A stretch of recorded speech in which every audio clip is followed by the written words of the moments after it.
Makanya ada calon atau kandidat yang kalau menang ingin meninjau kembali hilirisasi yang kita lakukan. Terkait dengan hilirisasi, saya harus menyampaikan bahwa global, khususnya asing, saya tidak perlu sebut negara mana, itu masih merasa tidak nyaman dengan kebijakan Indonesia dalam menyetop beberapa ekspor komoditas, termasuk dalamnya adalah nikel, karena mengganggu industri mereka dalam suplai bahan baku. Dan karena itu saya ingin menyampaikan kepada media, tolong tulis baik-baik, bahwa berbagai macam godaan ataupun cara-cara lain akan dipakai untuk kebijakan menyetop ekspor bahan baku ini untuk dicabut. Termasuk menyerang kita di Indonesia. Ini menyangkut dengan nasionalisme. Saya merasakan betul ini. Saya mohon teman-teman media, nasionalisme kita harus ada. Jangan kita diadu oleh sesama anak bangsa, oleh tangan-tangan asing. Dan ini terasa pada saat suasana masuk pilpres. Makanya ada calon atau kandidat yang kalau menang ingin meninjau kembali hilirisasi yang kita lakukan. Saya punya kekhawatiran jangan sampai pasca pemerintahan Pak Jokowi dan menuju ke Pak Prabowo, cara-cara pandang ini akan terus dipakai dengan intrik-intrik tertentu. Penciuman saya sudah mulai masuk. Inilah cobaan untuk kita. Inilah cobaan nasionalisme kita.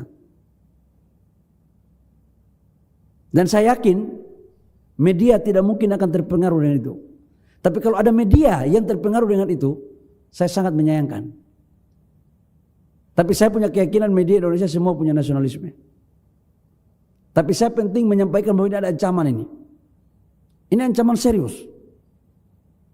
Dan tidak tanggung-tanggung pejabat siapa yang masih punya prinsip yang kuat untuk hilirisasi dibangun, maka ada ruang, ada potensi untuk dia diganggu dengan berbagai macam cara. Ya kalau gangguan itu datang ke saya tidak mungkin akan mundur. Untuk negara ini apapun kita berikan. Kita nggak mau diatur-atur oleh negara lain. Ini teman-teman media penting tahu nih.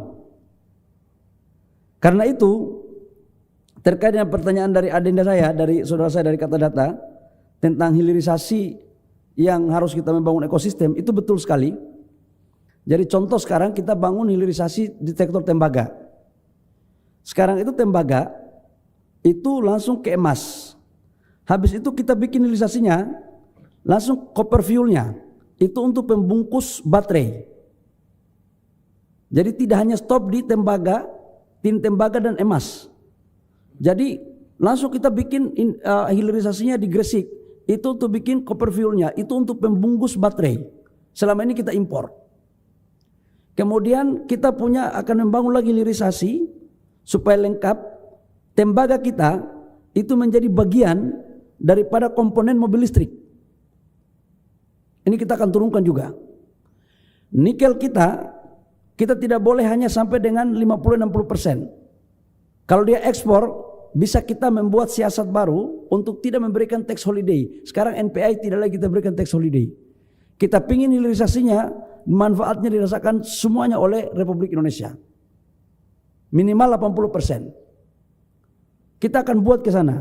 Nanti pohon industrinya kita akan rancang ke sana.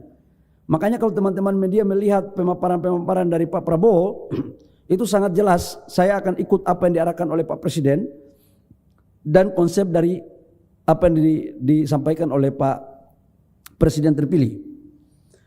Nah, ke depan keyakinan saya, karena dalam berbagai kesempatan Pak Presiden terpilih Pak Prabowo menyampaikan tentang hilirisasi yang komprehensif.